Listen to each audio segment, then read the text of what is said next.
Assalamualaikum warahmatullahi wabarakatuh. Selamat siang, mohon izin perkenalan. Nama saya Ramdhani dari kelas MJ806. Pada kesempatan kali ini saya akan mempresentasikan mengenai upaya mencegah dan menggulangi dampak negatif cyber terhadap eksistensi kehidupan bangsa dan negara. Nah, di mana latar belakangnya yaitu perkembangan teknologi informasi telah membawa perubahan besar dalam berbagai aspek kehidupan, termasuk dalam bidang ekonomi, pemerintahan, sosial, hingga pertahanan negara. Namun, kemajuan teknologi tersebut juga menimbulkan berbagai ancaman dan risiko cyber yang dapat membahayakan eksistensi kehidupan bangsa dan negara. Kasus-kasus seperti kebocoran data pribadi, serangan ransomware pada institusi pemerintahan, hingga penyebaran hoax yang mengganggu stabilitas sosial menjadi bukti nyata dampak negatif dari ancaman cyber itu. Nah, selain itu, meningkatnya ketergantungan masyarakat terhadap sistem digital dalam transaksi perbankan, e-commerce, pelayanan publik, dan pendidikan ini menjadi ruang cyber sebagai bagian integral dari kehidupan yang modern. Nah, selanjutnya identifikasi masalah di sini ada 5, yaitu rendahnya kesadaran dan literasi digital masyarakat terhadap bahaya cyber. Yang kedua, keterbatasan sumber daya manusia. Yang ketiga, infrastruktur teknologi informasi yang belum merata. Kemudian yang keempat, belum optimalnya regulasi dan koordinasi antara lembaga dalam menghadapi ancaman cyber nasional. Kemudian identifikasi yang kelima, yaitu ketiadaan protokol tanggap darurat dan ketergantungan tinggi terhadap pihak ketiga dalam pengelolaan data dan sistem informasi. Nah, gimana sih cara mengatasi masalahnya? Jadi, untuk mengatasi berbagai permasalahan di atas, diperlukan pendekatan menyeluruh dari sisi manajemen keamanan cyber. Ini mencakup manajemen risiko cyber, ini yaitu penerapan siklus manajemen risiko.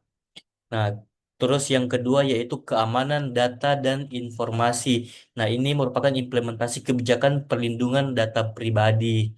Nah, kemudian yang ketiga yaitu penguatan tata kelola keamanan cyber. Nah, ini mengacu pada standar internasional seperti ISO yang mengatur struktur organisasi, peran dan tanggung jawab serta pelaporan insiden keamanan cyber. Kemudian yang keempat ini mengedukasi dan pelatihan SDM. Yang kelima, kolaborasi multisektor. Yang keenam, pemanfaatan teknologi terkini. Nah, pemanfaatan yaitu dapat dimanfaatkan untuk mendeteksi dan merespon ancaman cyber secara otomatis dan cepat. Kemudian yang ketujuh yaitu pengembangan sistem keamanan berbasis cloud.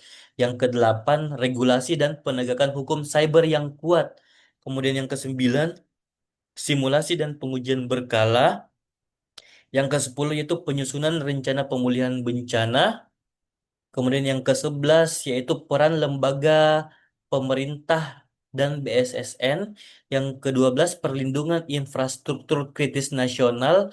Kemudian yang ke-13 yaitu kampanye kesadaran publik. Nah, selain itu, upaya mencegah dan menanggulangi dampak negatif cyber terhadap eksistensi kehidupan bangsa dan negara yaitu peningkatan literasi digital dan kesadaran keamanan cyber. Yang kedua, penguatan infrastruktur teknologi dan sistem pertahanan cyber. Yang ketiga, penerapan kebijakan dan regulasi yang kuat. Keempat, pengembangan SDM keamanan cyber. Kemudian kerjasama multisektor dan internasional. Selanjutnya, perlindungan infrastruktur kritis nasional. Dan yang terakhir adalah pemanfaatan teknologi terkini.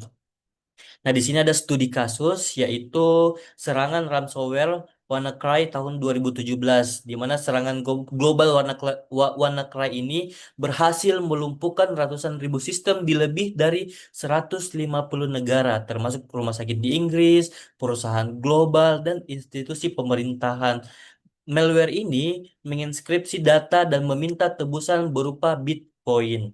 Nah, pelajaran dari kasus ini yaitu pentingnya sistem pembaruan perangkat lunak, kemudian kritisnya backup data secara berkala, kemudian perlunya kesadaran global dan kerjasama internasional dalam mengatasi kejahatan cyber lintas negara.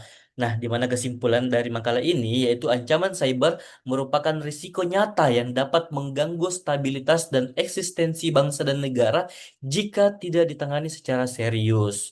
Berbagai kelemahan yang ada, baik dari sisi kebijakan, teknologi, maupun sumber daya manusia, harus segera dibenahi melalui pendekatan manajemen yang komprehensif. Kemudian rekomendasinya yaitu menetapkan standar minimal keamanan informasi untuk seluruh lembaga publik dan swasta.